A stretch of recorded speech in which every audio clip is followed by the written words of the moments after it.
Namaste and welcome everyone. Thank you for joining us today. We are going to discuss the Rahu-Mars conjunction. I'm here with the blessed Navjeet Kaur of Dr. Arjun Pai's Astrology channel to help discuss this transit together today. So nice to be with you, Nav. Namaste. Namaste. Namaste, Kṣaṇāti. Thank you for joining us today and thank you for your time. Hello, everyone. So we can start with our video. Great. So this Rahu-Mars conjunction, it's just been active for, 4 or 5 days right now as of February 26th.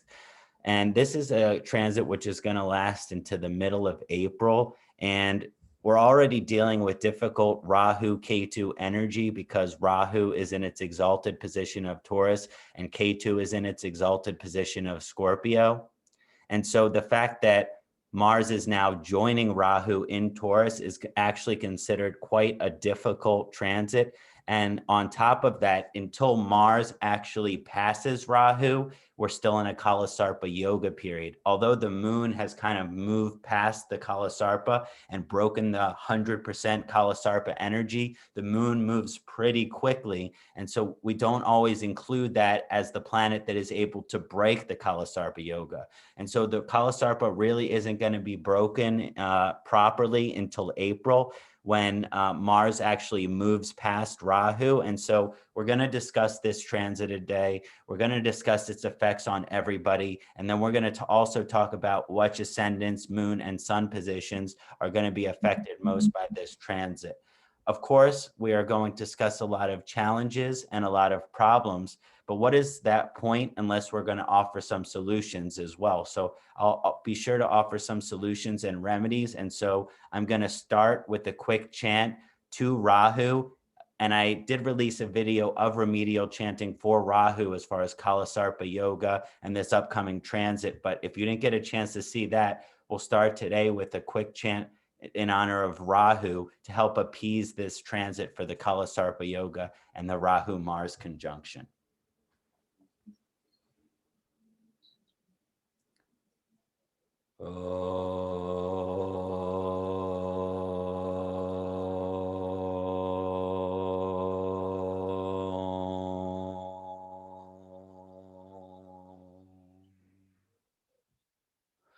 Ardakaya Mahavrayam Chandraditya Vimardinam Samhita Garbha Sambutam Tam Rahu Pranamam Yaham. Om Ardakaya Mahavrayam Chandraditya Vimardinam Samhita Garbha Sambutam Tam Rahu Pranamam Yaham. Om Ardakaya Mahavrayam Chandraditya Vimardinam Samhita Garbha Sambutam Tam Rahu Pranamam Yaham. Om Ardakaya Mahavrayam Chandraditya Vimardinam Simhita Garbha Sambutam Tam Rahu Pranamam Yaham. Om Brahm Brim Brahm Sahara Namaha. Om Brahm Brim Brahm Sahara Namaha. Om Brahm Brim Brahm Sahara Namaha. Om Brahm Brim Brahm Sahara Have Namaha. Jai Shri Durga Ki Jai. Hari Om Namah Shivaya. Namaste Nav, and to all our followers out there in the astrological community. Thank you. Thank you, Kṣaṇāti. What a beautiful voice and what a beautiful chanting. It's just so peaceful. Thank you. It's my honor and pleasure, and it helps me and it helps everyone out there, hopefully, that is dealing with this transit. If you go in the video I released, as far as like the full Rahu remedial chanting, there is a clip of the actual sutra from the ancient Vedic text in what you can actually perform this mantra, just so you have it as a resource. So now I want to begin to discuss this transit and what we're really going to be dealing with over the course of this intense Rahu-Mars conjunction. Now, the first thing that I have here is actually from this morning, which is today, the time that this video is being filmed. And as you can see, Mars is at the 2nd degree and Rahu is at the 21st degree. So there's still a lot of time left in this transit. Mars moves fairly quickly, especially when it's not going Vakri or retrograde. But still, this is a pretty long transit that we all have to deal with. And so we have to understand its different stages. And so as far as this conjunction transit is concerned, it's in its earliest stage right now of being pretty much 19 degrees separated. And when planets are more than 10 degrees away from separation, it's really considered a loose conjunction in terms of the planetary war vibration. Where these planets are not really warring yet because they're not as close as they could be. The next transit here is when Rahu and Mars are going to be at the exact same degree in the transit chart, in the Prashna. And so what you're looking at here in the North and South Indian versions is on March 28th at about 8 to 10 in the morning, you're going to be dealing with this Rahu-Mars conjunction being at the exact same degree. These planets are not friends, they are considered enemies. So by all understandings of Jyotish, now we're in the period of a planetary war. We'll be in a planetary war pretty much from like March 19th, March 20th through the first week of April. And so this is when these planets are so close that they're basically fighting against each other. And as we discuss this transit and its impact, we'll discuss what does that really mean when these two planets, how do they act when they come into connection with each other. And it can be very difficult, although there are some positive associations. And if you have a Rahu-Mars conjunction, especially in Taurus, it's going to be really impactful for you, and it might actually create a lot of positive energy. But whenever there's an intense Rahu transit, if we're connected to our spiritual purpose, if we're connected to our spiritual dharma, it can be a very beneficial transit. But if we're living in Maya, if we're living in illusion, if we're living adharmically, it can be one of the most destructive transits in the chart. This transit is going to last until the 13th of April. The 13th of April is the last day that Mars is in Taurus. And so after that, it will move into the sign of Gemini, and really we won't be having a loose conjunction anymore. So you're really looking at this transit being about a month and a half long, and that's pretty significant as far as transits are concerned. And we don't always have this like Rahu-Mars conjunction very common, and so it's something that we have to understand how it's going to impact us. So I'll be using this direct conjunction chart to kind of explain how this transit is going to affect us. But again, just to understand, it has 3 stages. The early stage, which it's in now, it has this planetary war exact conjunction stage, which is towards the end of March. And then towards the middle of April, it's going to be moving out of Taurus Mars and into Gemini. And that will be the conclusion of this transit. Now, why is Rahu and Mars considered enemies before we even get into specifically what it means when they're conjunct in the sign of Taurus? Why are Rahu and Mars considered enemies? So Mars is a very Pitta planet. It is very fiery. It's very intense. It's very aggressive. And so it represents action. But one of the reasons why, for example, Jupiter and Mars are such great friends is because Mars can be quite rajasic and tamasic at times. That means as far as the Mahagunas, it can have this lower energy. If Mars isn't kind of connected to like a higher energy, what the things that it's putting into action are not really sattvic things. So an uninhibited kind of tamasic Mars, what happens is that it acts on its impulses without properly like filtering it or making decision. So yes, it's action oriented, but it can be action oriented towards unhealthy patterns and habits. And so a lot of times when you have a very tamasic Mars, which is kind of like why Rahu and Mars are kind of like enemies, is because like it's way too much tamasic energy kind of conjuncting and gathering together. And so when Mars is uninhibited, it has like progressive action, but it's towards money and greed. It's towards sex without love. It's towards the abuse of drugs and alcohol. It's towards these, being unkind, being mean, being selfish. And so this is something that when Mars is really in a positive position, like, you know, in a Jupiter sign or conjunct with Jupiter, it kind of like makes the actions that Mars take less tamasic. So you might be taking action towards more spiritual lifestyle. But this is not always the case. And so when you look at Rahu, Rahu represents the Maya and a Dharma and illusion. And so when you combine these energies, that means that there's going to be impulsive and compulsive behavior, which is kind of like adding together with action. And so these things that Rahu represents, like our interests, which are selfish, because if you go back to the tale of Swarbanu, all Swarbanu cared was about becoming immortal.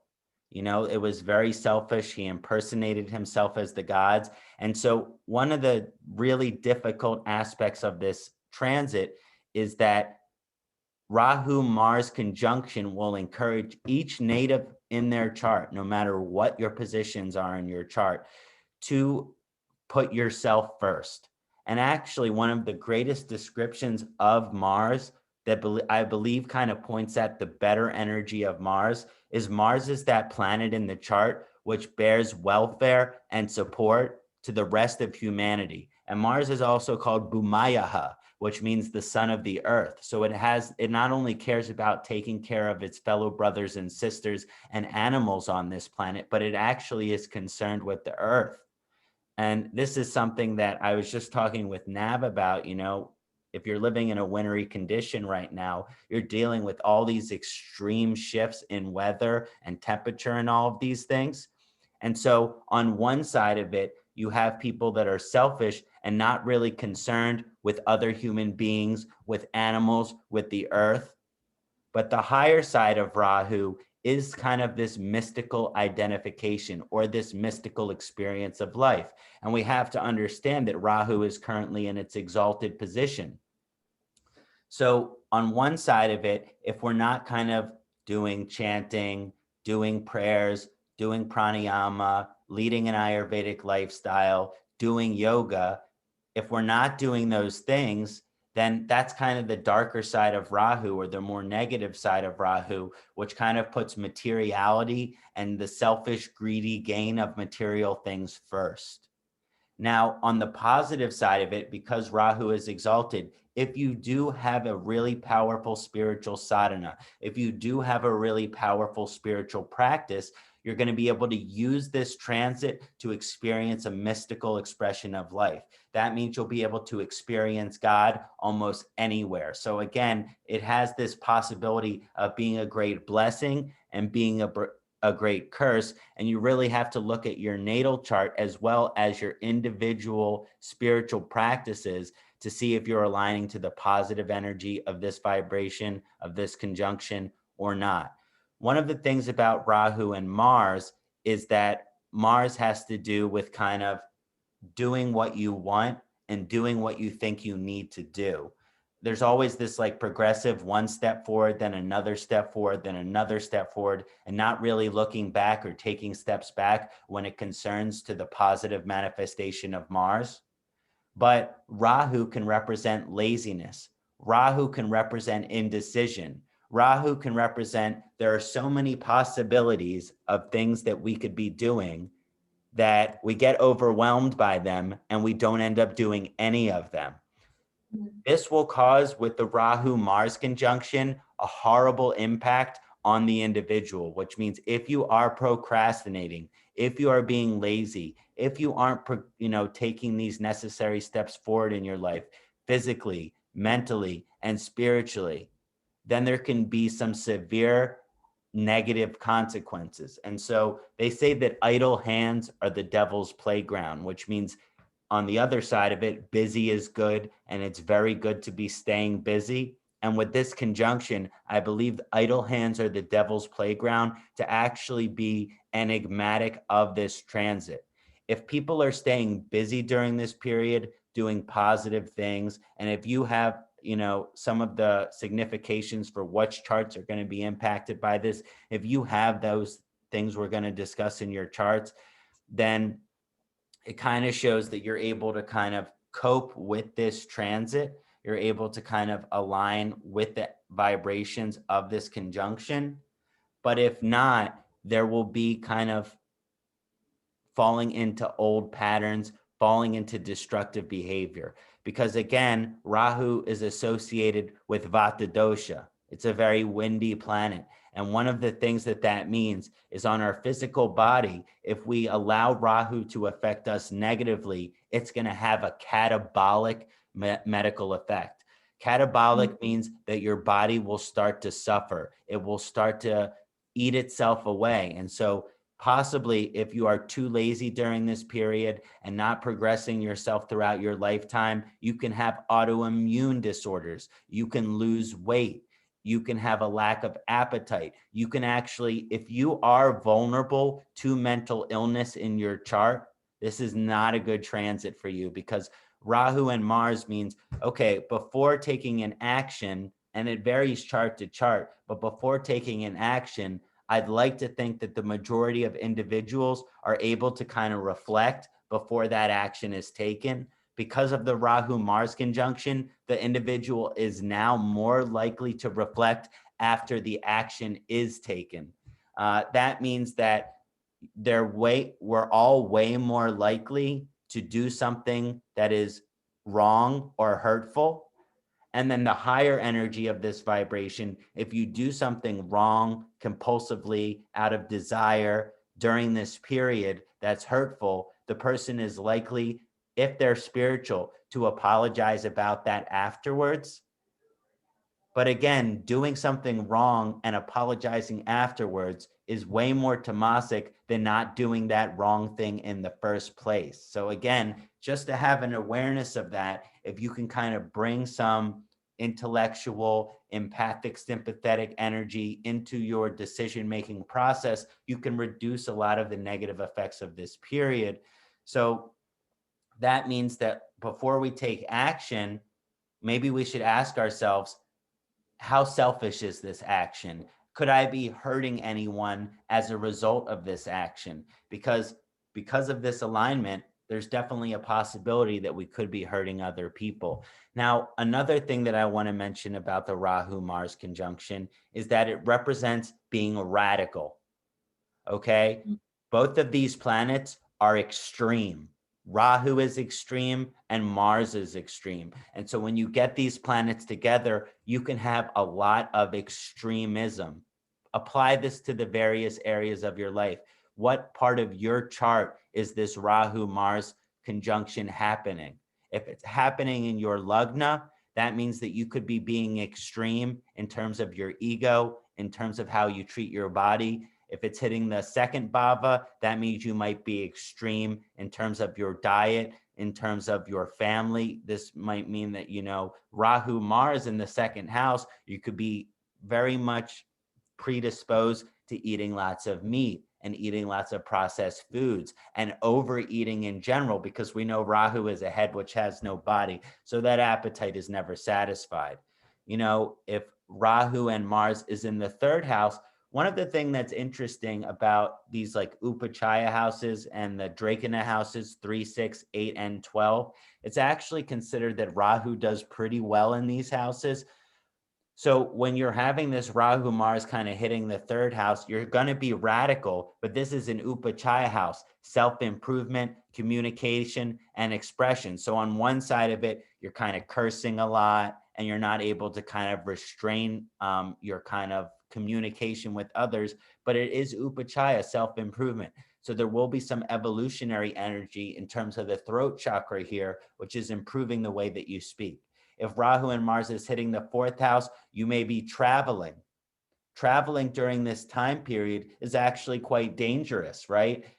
Not to get into like vaccine politics, but like if you are going to be traveling during this period, you have to be really careful, you know? And so Rahu Mars in the fourth house can make us impulsive in that way. It's like, okay, I want to go to Hawaii. Okay, I want to go to South America. And you make the decision in this in a second.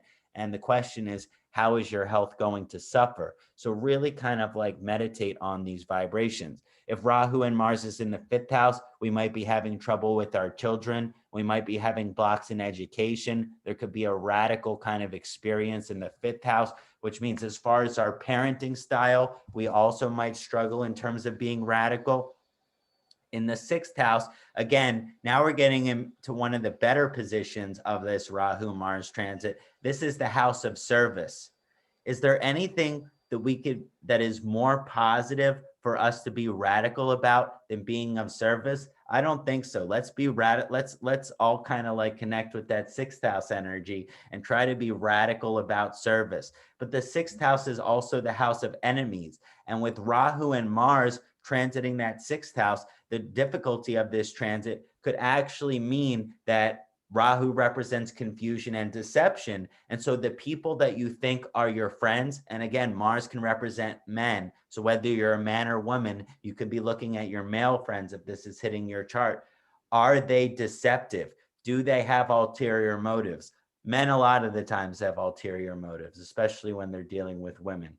But there is this kind of energy which is hitting the 6th house here. If you are going to have that transit in your chart, that means that, okay, I really have to kind of step back from the people I consider my friends and second guess if they really have my best interests at heart.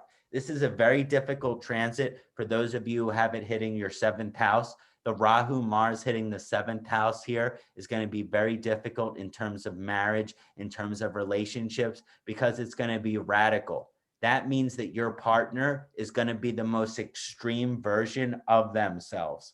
If you really like who they are, that's great. But every single person has moral defects. No single person out there is perfect. And so if you have Rahu Mars transiting your 7th house, get ready to see your partner's moral and character defects. And the best thing that we can do is have compassion about that, right? If Rahu and Mars is hitting the 8th house, again, a Drake in a house for Rahu and Mars having its signification, Kuja dosha hitting the 8th house. This could be a very powerful, positive energy, as Mars can represent medicine and the 8th house represents these different healing techniques and these different healing ideologies. And Rahu kind of represents a mystical approach. So on the positive side of it, investigation of Ayurveda, investigation of Jyotish, investigation of Vastu, some practice of the Bhakti Yoga. But on the difficult side of this, we know in Ayurveda that the 8th house has to do with the final stages of disease, Sanchay, Prakop, and Prasar. So those are the first 3. Those take place in the 6th house. And then in the 8th house, you have Sthana, Shamshray, Vyakti, and Beta. As these kind of energies manifest, that means that already, if you're out of balance, the doshas themselves are going to deposit in one of the dhatus in the physical body and then begin to deteriorate it. And we've already talked about that catabolic effect. It's going to be aspecting the 2nd house. So one of the most important things, if you have this 8th house transit, really be careful about what you're putting in your body. This is a good time to take meat out of your diet, to take alcohol out of your diet. So this process is very helpful. If Rahu and Mars is hitting the 9th house, one of the things that we see when this conjunction is hitting the 9th house, its radical compulsive energy is on one side of it, you have the religiously extreme people. Every single religion out there has an extreme version of it. That means that no religions are not guilty in terms of being extreme. However, my personal opinion is when you're acting out of an extreme or radical manifestation of religion, you can't be further away from God.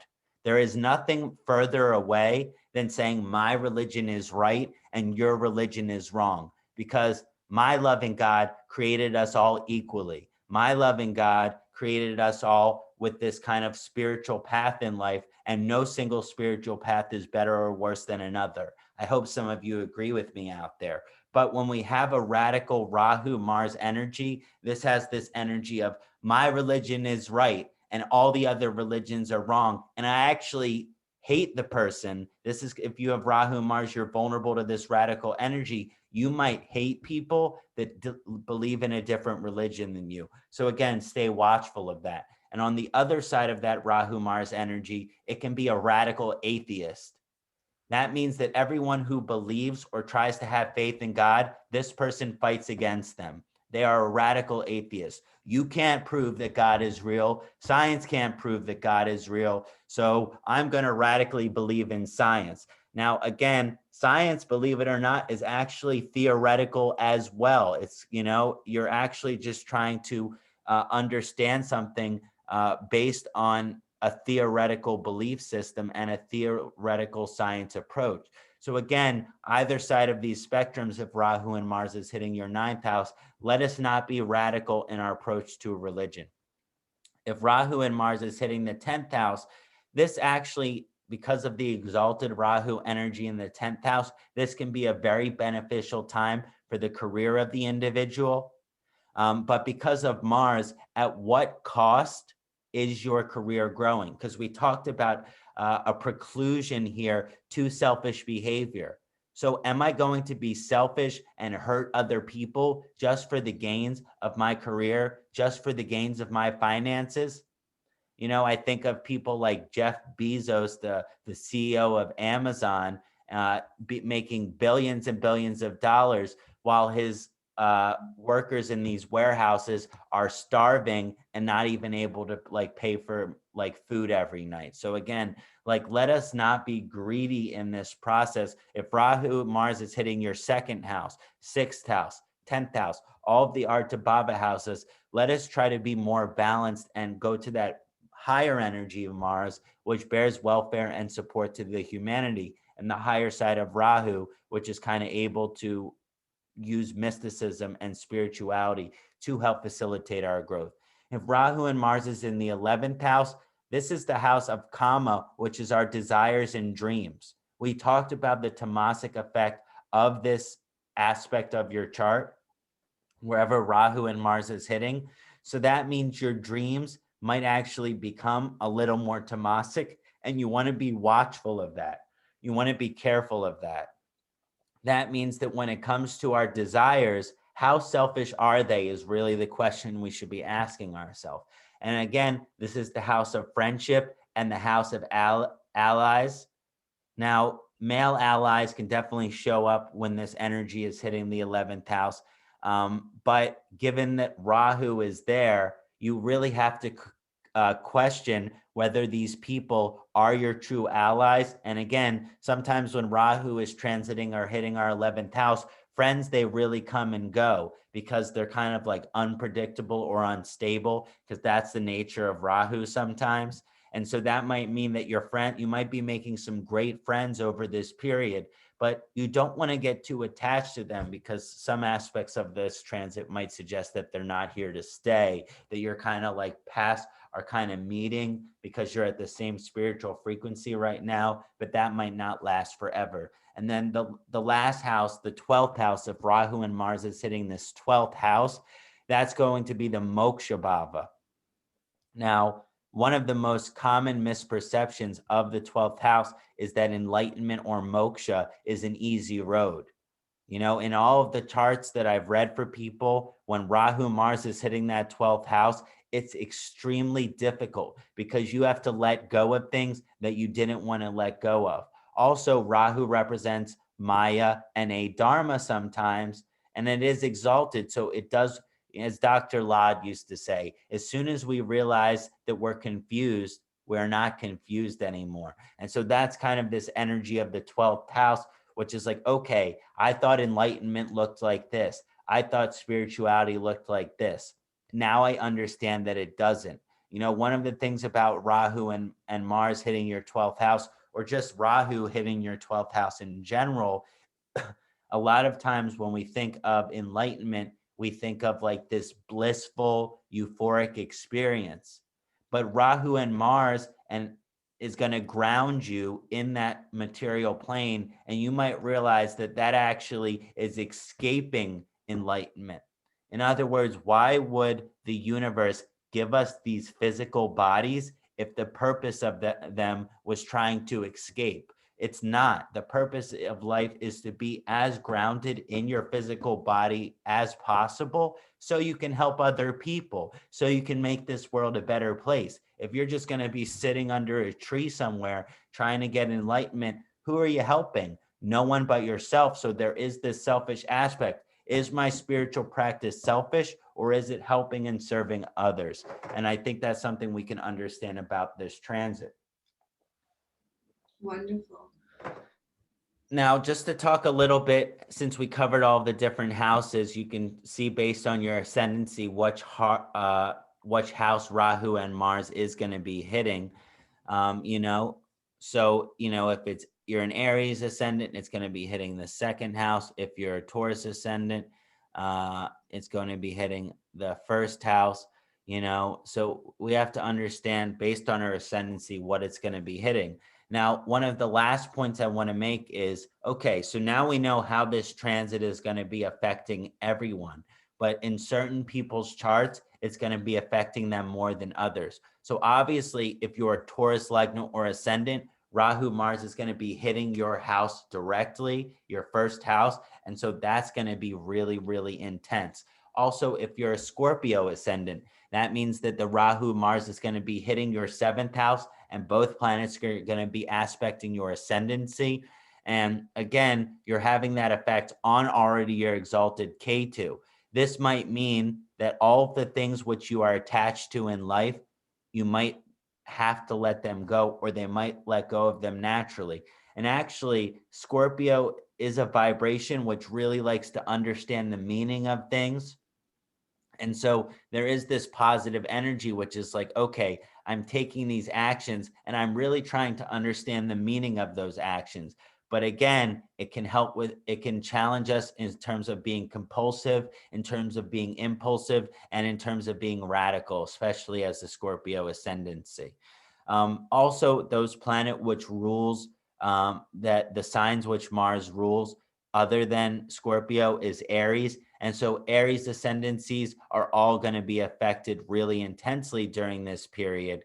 And so that might mean that you're going to have this. We mentioned the Aries Lagna Dharma is to progress, it's to advance. But if we make impulsive decisions, then actually there's going to be consequences of those decisions. And so we're going to be taking steps backwards.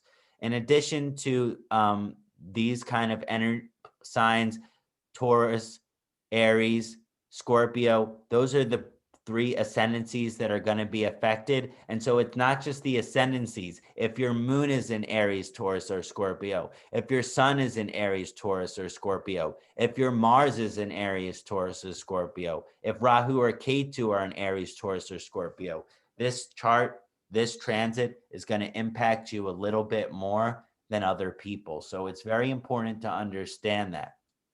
Now, all I want to finish is just to give some remedies for this period. In honor of Rahu, I like to encourage people to wear multicolored and striped clothing. The most powerful day to honor Rahu is on Saturday, and the most powerful time to honor Rahu is between sunset on Saturday and sunrise Sunday morning. So if you ever wonder why things get really weird on a Saturday night, it's usually because Rahu is most active between sunset on Saturday and sunrise on Sunday morning. The gem for Rahu is called the Hessonite.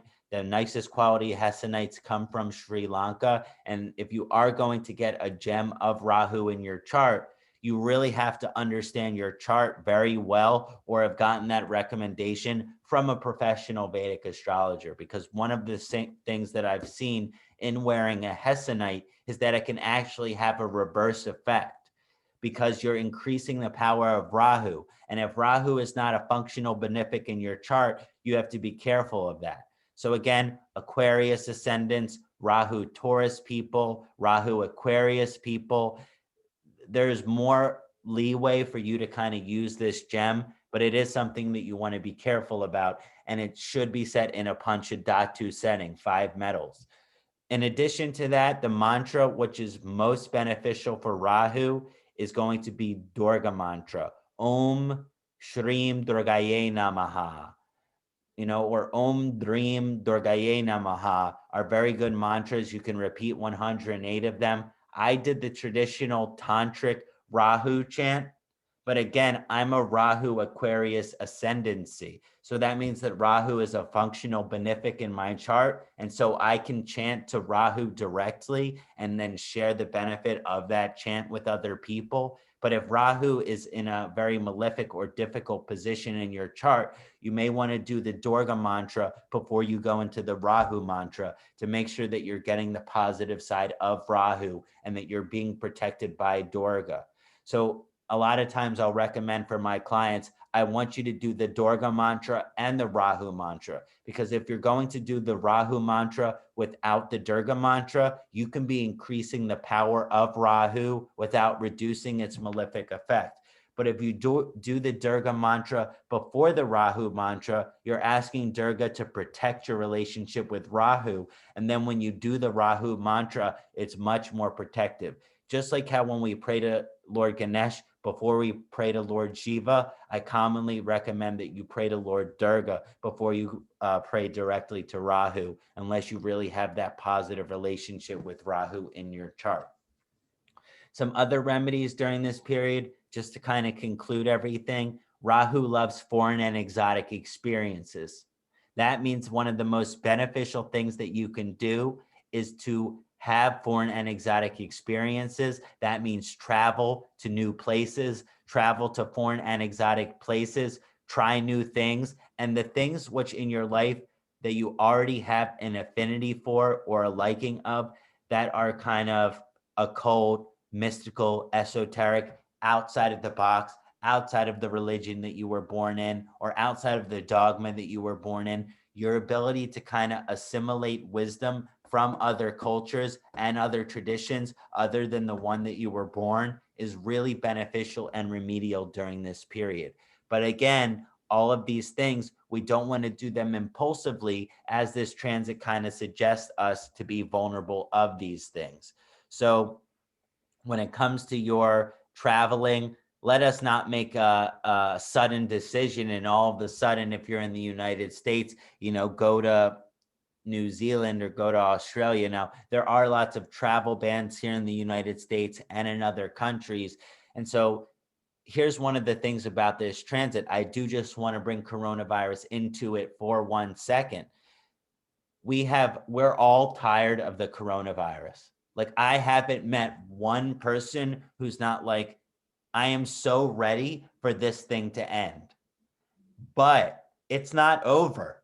So no matter how much we want it to end, it's not over. I do believe at the end of this Rahu Mars conjunction, things will get a little bit easier. But one of the things that we see with this Rahu Mars conjunction is that we want it to be over and we're pissed off that it's not over. And because we're angry that it's not over, we may make impulsive decisions and do things that we used to do without protecting ourselves.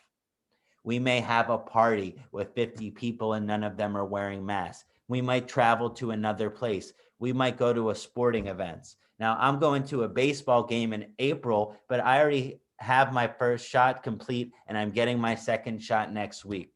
So for all of you that are the conspiracy theorists out there that are afraid to get vaccine because you think that the government is poisoning you, this coronavirus thing is not going to be over till, as a humanity, as an earth, as a society, we all get together and stop being so afraid. One of the things that has perpetuated this illness longer than it needs to be is fear. Media supports fear. Individuals support fear. But we cannot confront something that we're afraid of. We cannot get over something that we're afraid of. One of the things that Rahu Mars kind of represents when it's together is being courageous. Right. And courageous is not putting yourself in harm's way without protection. Courageous is going and getting the vaccine because, maybe in the back of my mind, I'm afraid that the government is trying to poison me. But I believe in the greater cause here. So maybe you're going to be courageous and actually do the necessary steps so that you can be protected and so that as a human society, we can actually put this thing behind us. So again, I do believe that this conjunction is happening right now for a reason. And again, Rahu's exaltation was significant of this pandemic, and Ketu's exaltation, when they went into their exalted positions, it was right around the time that this coronavirus thing was really hitting us. And so we have to understand that the nodes have brought this pandemic into our world. And now that Mars is with Rahu, are we taking the necessary steps to be courageous so that we can actually move forward in our lives? So I hope that's not too political, but I did want to mention this aspect of like, listen, we're all in this together, and let's not be selfish and just be like, I need to protect myself. No, we need to take care of each other because we love each other. And there are always more things that make us the same in humanity than make us different. If you're a science buff out there, our DNAs are 99% similar.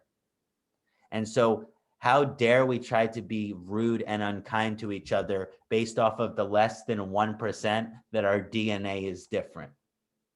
So again, I do believe that this is a period and transit which is supposed to help unify us if we have the courage and the power to love each other despite our differences. So that's one thing that I do really believe is a more powerful spiritual aspect of this transit. And so on one side of it, you are having this incredibly impulsive, selfish, compulsive, radical manifestation. And on the positive side of it, you're having a mystical, you're having a spiritual, you're having a supportive, you're having a caring, you're having a courageous manifestation of it. So I ask all of you out there, let it align to the higher power of both Rahu and Mars during this transit, so that this energies, which are inherently challenging, allow us to have a positive growth manifestation in our life. So again, thank you all of the astrological community, the followers of my channel, the followers of Dr. Pai's channel, Navjeet. Thank you all for taking the time to enjoy this elaboration on the Rahu-Mars conjunction. I hope that everyone enjoyed it. Thank you. Thank you again, Kṣaṇāti, for coming and discussing Mars and Rahu's conjunction with us and giving us the insight, important remedies and insight that we all needed to know. Thank you. My pleasure. And everyone out there, enjoy the rest of your February and your early March. And I'm sure Nav and I will have an exciting video again for you in the near future. Many blessings. Om Namah Shivaya and Namaste. Thank you.